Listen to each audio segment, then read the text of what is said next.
So I have met way too many investors that have too much project left at the end of their money. And if this is where you are and you didn't know you were going to be in this place, this is a big, big problem. So if you're looking or thinking about going into flipping your first home, or maybe you are flipping houses but you're not tracking your expenses, then you have to watch this episode.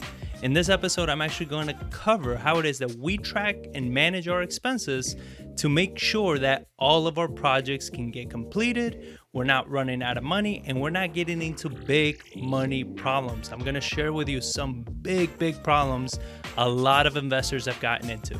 So with that being said, let's get into the show.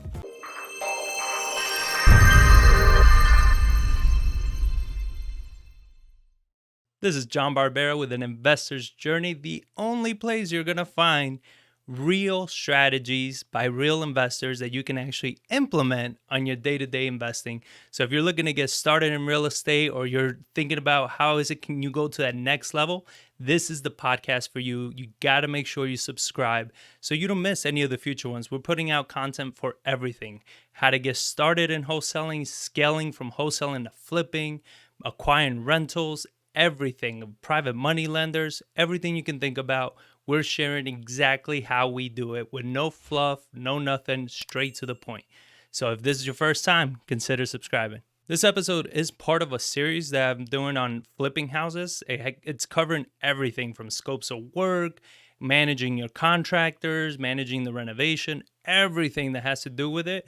So make sure you check out that series. I'm going to link above here. I'm going to link to it. And also below in the description, you can find a link to that series. We're covering everything about flipping houses. And this is just going to be another one of those videos. Also, if you stick to the end, I will actually give you a way to get access to our tracking sheet that we've created in-house to manage and track all of our renovations. Look, being over budget on a project is not breaking news, all right? If you've been flipping and renovating houses for a while, there's been quite a few projects you probably come in over budget on. But it doesn't have to be a problem. You understand? This just is part of the process, but it doesn't necessarily have to be a problem. Now, I know. This is the sexiest topic to hit, right? Managing your finances, managing your books. I get it. It's sexy as hell, and everybody's so excited to hear it. But when it will become sexy is when it's saving you tens of thousands of dollars, if not hundreds of thousands of dollars, if you get into some deep water because you were not managing your money correctly. And if you're thinking that, I don't really care about this, I'm not really interested in the whole managing expenses, I'll just get more projects, make more money, and then it won't matter. No. You will not be able to do more projects and make more money if you are not managing your money correctly. There's a lesson that we've just seen personally so many times where you are overextended on so many projects and they're all coming due at the same time. And even though there's equity and everything, you actually can't even finish the projects to capture that profit. This is a really big problem because if you get in over your head, now you're talking about the way to get out. It's going to cost you hundreds of thousands, if not millions of dollars to get out of it. So you're sitting on a potential gold mine that you can't access. I don't want you getting there. So this is why this is so important. Pay attention to it. And if you have friends that do renovate properties and they're in this, share this with them. They're going to get value out of it. So the first thing you want to have set up is a way to track all of your spending. And this is at the end, I'm going to show you how to get our tracking system, what we use to do it. But you got to be able to track all of your spending: materials, labor, holding costs, staging costs, everything, taking pictures, everything that you're going to spend money on, you got to track it. You have to go tracking it as you're doing it, because what this is going to do is it's going to show you where you've been spending the money, how much money you've been spending. You have to be able to track this. The next thing is every time you get bids, add an extra 10%. Now, this extra 10% is not necessarily because the contractor is going to go over, which happens a lot, But it could be sometimes because of delays. Sometimes it's not even the contractor's fault or your fault. You're dealing with the city, you're dealing with permits, you're getting delays. These delays cost money. Everything costs money. Everything, a day extra is costing you money. So you got to be able to factor in whenever you get your bids, when everything, factor in that little buffer. Because if you get any type of delay, you're going to see how much that money starts adding up. And by doing 1 and 2, by tracking your spending and adding that 10%, you're going to be able to actually start doing what is forward projections, right? So everybody uses QuickBooks to track all their expenses and stuff like that. That's great, but that's giving you a snapshot of the past. Now you need to see a snapshot of the future, and that's where you come in because you need to do this yourself. Now, again, at the end, I'm going to share with you how we've done it and how you can have access to it.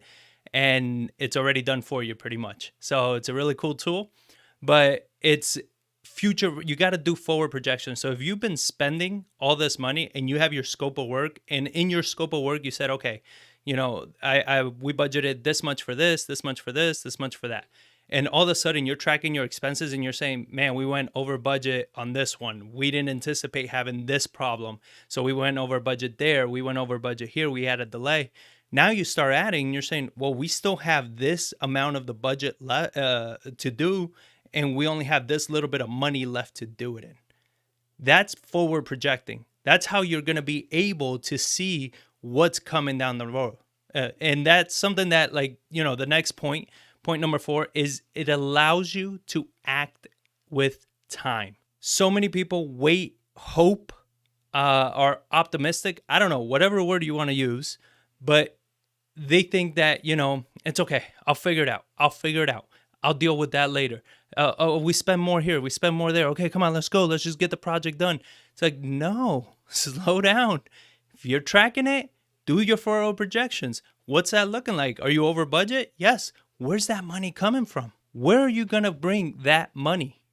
Because guess what? You're going to need it. It's not going to show up out of thin air. Trust me, we've tried. It hasn't happened. But it's not going to show up out of thin air. It's not going to magically happen. Where a lot of people think they're going to get it from is they're stuck either cutting some corners or trying to beat down their contractors that haven't done the job, beat them down a little bit to make up that difference. The thing is that you can't count on that. That doesn't always happen. And cutting corners on a renovation is definitely something you should never do. You should never cut corners, because the only thing that's going to get you out of a bad project is a good renovation. If you put out a good product, it's going to sell. It's going to sell fast. It's going to sell for top dollar, and it's going to give you that space that you need to make up that difference. But if you start cutting corners, you're going to start failing inspections. You're going to start having problems. It's not going to sell. It's going to take too long. And then you're going to have to come back and redo some of the things that you cut corners on. It's going to cost you 3 times as much and twice as long to get it done. The 5th point is you got to keep in mind that rescheduling contractors is going to cost you money, right? So what do I mean by rescheduling contractors? You didn't plan ahead to go see if the cabinets that you're going to get are in stock or you need to order them, or the flooring you're going to get is available or you need to order it. So all of a sudden you're waiting, they're all doing the work, everything's good. Then they tell you, hey, we need the flooring, and you go get the flooring, and all of a sudden there's a 3-week delay on the flooring. Where this is going to hurt you is if the project was moving smoothly, you need the flooring. You're not going to be able to do much else to the project because that's what's next in the project is the flooring. So now you're having to delay those workers. They're going to go get other jobs. And then by the time you get the flooring back, all that time that it took, you're killing money, you're losing money. But now you got to reschedule those contractors. And trust me, when Floor & Decor or Home Depot or any of them are telling you, hey, this item is going to get here in 2 weeks, they're rarely on time, okay? Especially lately with all the distribution issues that we've been getting and everything, we've had to order the same cabinet 3 times, and it still took over 2 months to get it. The same cabinet, we were ordering it, it somehow got lost in shipment, got lost here, got lost there, got delayed here, and then all of a sudden we get 2 cabinets at the same time. Like it was insane, and it delayed our project tremendously. So you got to make sure that if you are rescheduling your contractors, all of these, you got to keep in mind that's going to cost you money. So try to get ahead of it.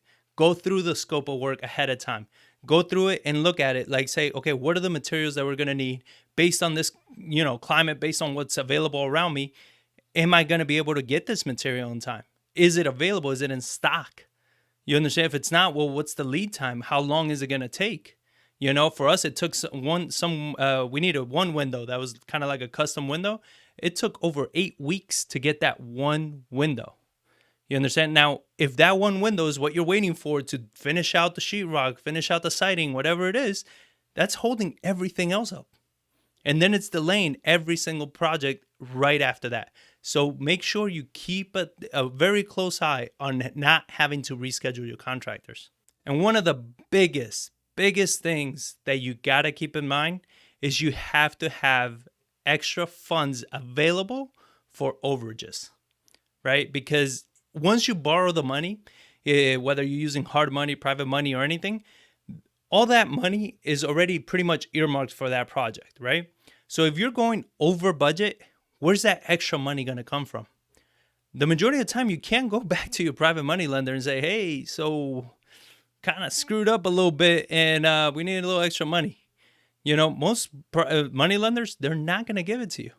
We work with some great private money lenders and everything. The reason they keep lending to us is because we don't go to them for those problems. Whenever we have overages or things like that, which we do have, we have funds ready to go, prepared, earmarked, set aside for those overages. So we can go ahead, take care of the overages, finish out the project, get the lender's money back, we get our money back, and then we get the profit. You understand? But you got to factor that in.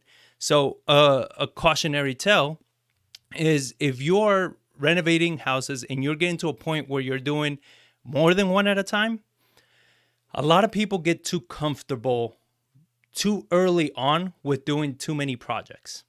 You did it, one of the things I've realized is that this current economy makes a lot of novice investors look very, very smart. And they feel they are very, very smart because they've been making money.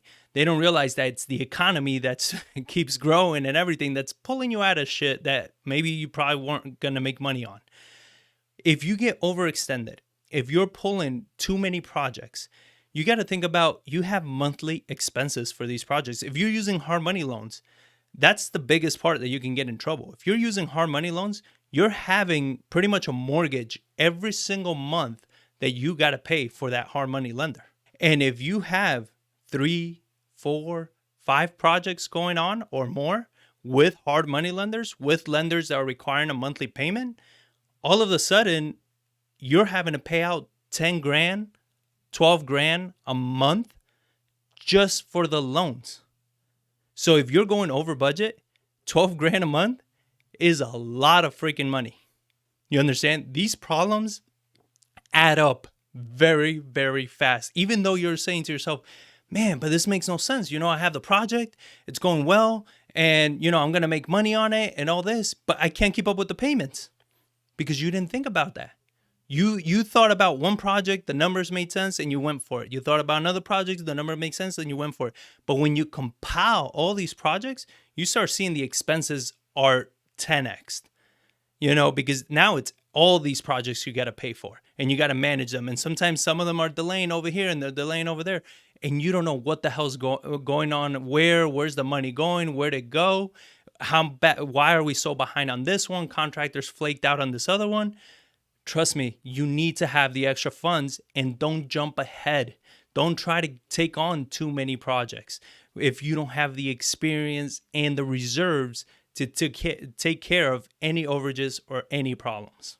Now, we have a tracking system that we use. It's an Excel spreadsheet that my business partner, John Barr, put together. And this is how we track everything. We have an area where we track all of materials, all of our labor. We have on the last tab, you're going to see we have all of the actual expenses, the accounting.